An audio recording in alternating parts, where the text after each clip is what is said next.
A lot of men start well. Far fewer finish that way. You probably began with good intentions.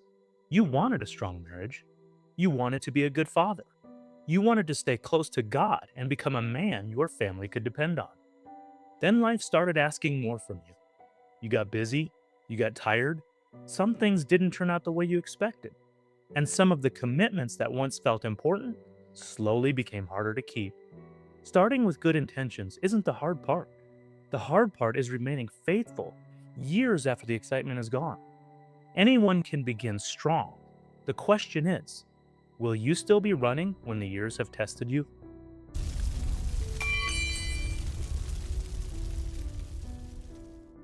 It's one thing to choose your wife when everything is new. It's another to keep choosing her after years of stress, disappointment, and change. It's one thing to trust God when you can see where He's leading. It's another to remain faithful when you've prayed, waited, and still don't understand what He's doing. That's where your character gets tested. Not at the beginning, when everything feels possible. It gets tested later, when no one is cheering, and faithfulness has become a choice you have to keep making. A strong finish isn't created at the finish line. It's shaped by how you live, long before you get there. Near the end of Paul's life, he wrote these words in 2 Timothy 4:7. I have fought the good fight. I have finished the race. I have kept the faith. Paul wasn't looking back on an easy life.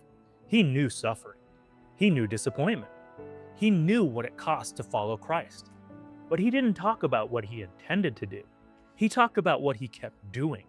He fought the good fight. He finished the race. He kept the faith. Paul wasn't saying he had been perfect.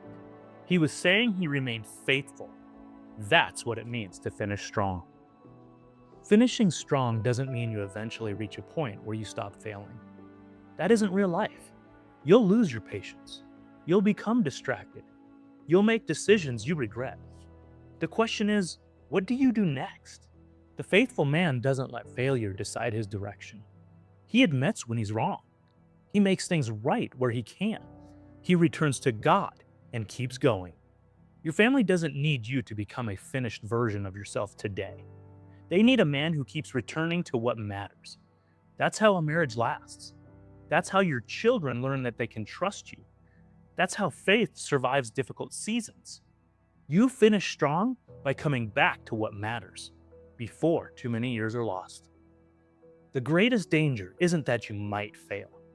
It's that you'll keep telling yourself there's still plenty of time until the years are gone. That's what this entire season has been about. Every episode has pointed toward the same truth. God isn't handing you a list of traits to collect.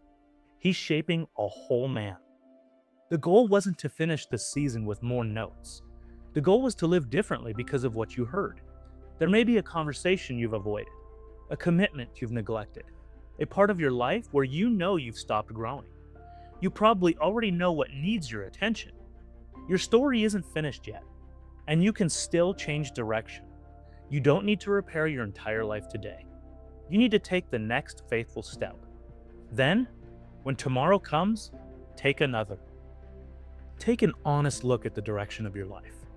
Ask yourself, if I keep living exactly the way I'm living right now, will I become the man I want to be 10 years from now? Don't overthink it. Pay attention to the first honest answer that comes to mind.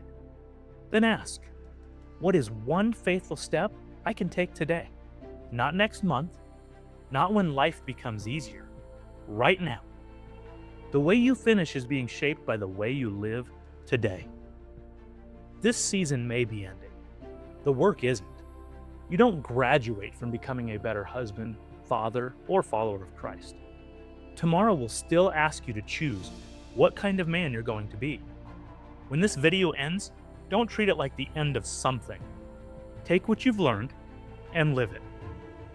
One day, every one of us will reach the end of this race. When that day comes, you won't wish you had impressed more people. You won't care nearly as much about what you owned or how successful you looked. You'll care about whether you loved the people God gave you, whether your word could be trusted, whether you kept the faith. Don't waste the years chasing the image of a successful man while neglecting the man God has called you to become. You won't do this perfectly. Neither will I. God didn't ask us for a flawless record. He asked us to follow him. So keep going. When you fail, get up. When you lose your direction, return to what matters. And when the race becomes difficult, stay faithful. Then one day, when you reach the end, you may be able to look back over the life God gave you and say, I fought the good fight. I finished the race. I kept the faith. That's how good men finish well, one faithful day at a time. If this season encouraged you, subscribe and share it with another man who needs to hear it. Forged in faith, bound by covenant. Let's get to work.